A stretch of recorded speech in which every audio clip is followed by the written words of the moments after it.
Hey, this is Professor Favors with American Literature. So, the discussion today is on Jack London's To Build a Fire. It is part of naturalism. So, previous lessons and lectures have been on romanticism, realism, political realism, and now we are going to get into naturalism. So, this is American Literature, Jack London's To Build a Fire.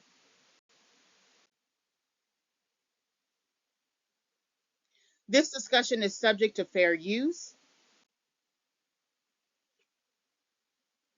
Let's also recap realism 1870 to 1910 because um, realism still has some sort of aspect within these literary works. It's just that at the beginning of Jack London's work, we are focused more on naturalism. So realism is defined as the representation and depiction of objects, actions, and social conditions as they are versus idealization. There's an emphasis on everyday familiar experiences.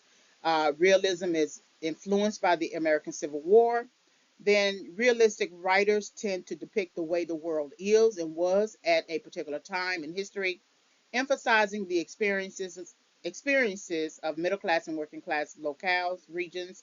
And then realistic writing tends to focus on the human cost of the American Civil War. So as you read the literary work, you are getting some of the sentiment through characterization, dialogue, narrative, storytelling, and then the story world about how much of an impact the American Civil War has had at that time. Reviewing the differences. So, again, romantic writing focuses on the fantastical, the adventurous, the heroic.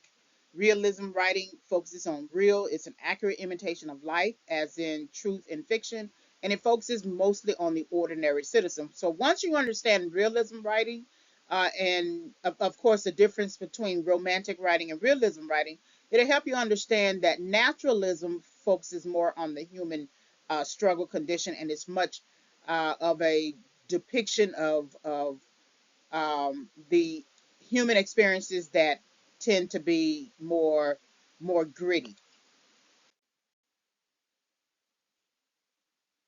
So introducing naturalism overview, the grittier the better.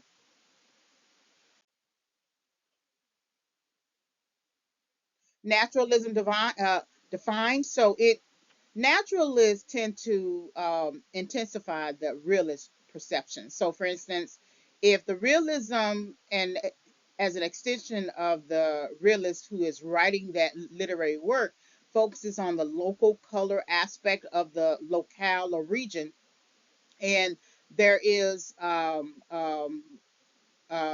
tendency to present the information through the lens of an outsider, how that outsider tends to perceive the other characters in the actual work. But realists tend to kind of write with some sort of sentiment, nostalgia, not giving you really how that character thinks. Naturalist is going to tell you exactly how that character thinks in terms of its perception. So realists rejected romanticism because it was more fantastical than real. Realists believed in the accurate imitation of life. Naturalists rejected realism because of its limitations in terms of subject matter.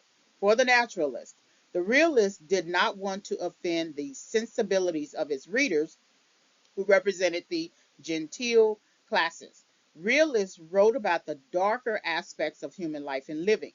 They were influenced heavily by the scientific ideas of Charles Darwin's views on evolution, arguing that humans were influenced by forces of heredity and environment beyond their control.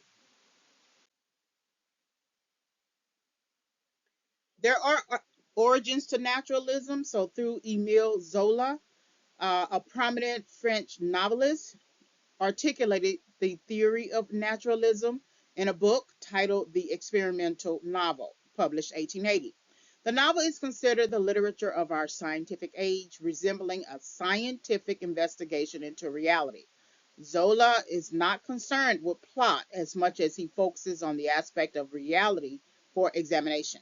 The novel is considered a report of his findings. His views and those of literary authors who support naturalism believe that they represent an accurate picture of life than suggested by realism, which is truth in fiction. The naturalist author explores taboo topics such as prostitution, alcoholism, domestic violence, violent deaths, crime, madness, and degeneration. So that's your differences between realism and naturalism. For an extended discussion, let's look at your Darwinian implications for naturalism. So, naturalism derives from a philosophical thesis from which Emile Zola developed the ideals in his novel. The thesis, a product of post Darwinian biology in the mid 19th century, held that a human being belongs entirely in the order of nature and does not have a soul or any other mode of participation in a religious or spiritual world beyond nature. That such a being is therefore merely a higher order animal whose character and fortunes are determined by two kinds of forces, heredity and environment. A person inherits personal traits and compulsive instincts, especially hunger, the accumulative drive, and sex, and is then subject to the social and economic forces in the family, the class, and the milieu into which that person is born. Essentially, the human being is an upright animal, as further explored in Frank Norris's work, A Plea for Romantic Fiction.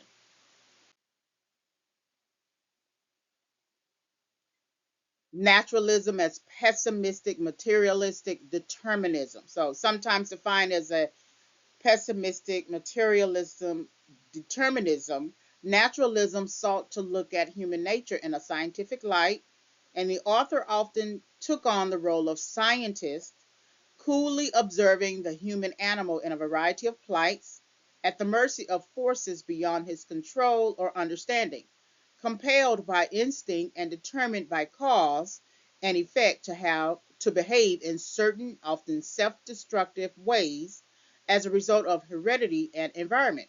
In such works, the plot plays out on the material evolutionary plane, where a benevolent deity or any supernatural form is absent, and idealistic concepts such as justice, liberty, innate goodness, morality are shown as illusions, as simple fabrications of the human animal trying to elevate himself above the other animals.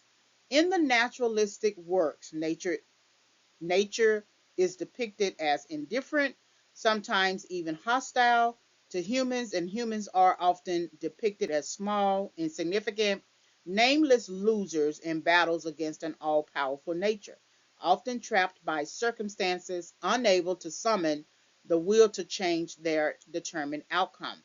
Characters rarely exhibit free will at all and are victims of their own vices, weaknesses, hereditary traits, and grim social or natural environments.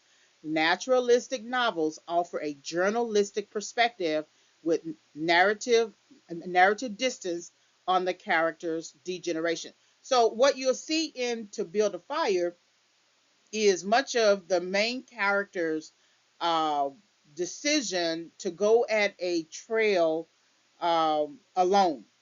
He does go with a dog, but he doesn't go with an actual human companion.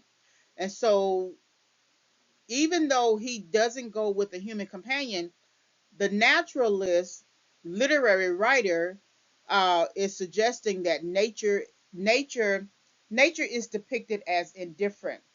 But the irony is, why isn't the character actually depicted as indifferent, knowing that to go at a trail alone without a companion makes no real sense? So when you're thinking about when you are reading To Build a Fire, pay attention to the idea that the naturalist, as a pessimistic, materialistic determinist in a sense, um, can does not the character does not necessarily exhibit free will, even if the person is walking along a trail under his or her own decision making. It's the idea that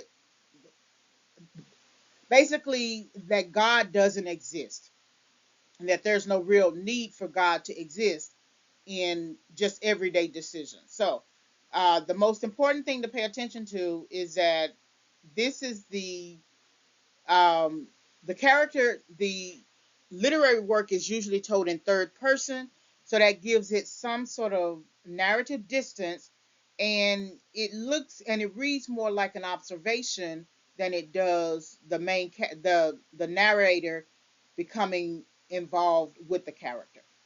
So keep these ideas in mind. All right, so these are the works consulted for Jack London's Build a Fire, and then Naturalism. There's a definition of realism, naturalism, and then a Britannica entry for analysis of representation, Emile Zola. Then, of course, your resources on realism, Spanish American War, glossary of literary terms, writing for English courses, and then point of view from Merriam Webster's.